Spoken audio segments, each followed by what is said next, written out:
যোৱা নিশা যেনেকে আমাৰ আগ্ৰাতলী বনাঞ্চলত কাজিৰঙা নেশ্যনেল পাৰ্কৰ আগ্ৰাতলী ৰেঞ্জৰ ধানবাৰী এৰিয়াত এজন চিকাৰী ক্ৰাছ ফায়াৰিঙত নিধন হৈছে।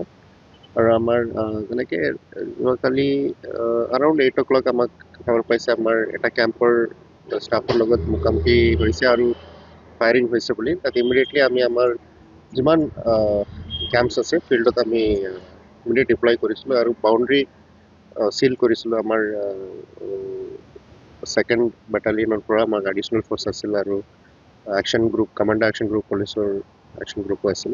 তো আমি বাউণ্ডেৰী চিল কৰাৰ পিছত ক'ব লাগে এটা জইণ্ট টিম এইটো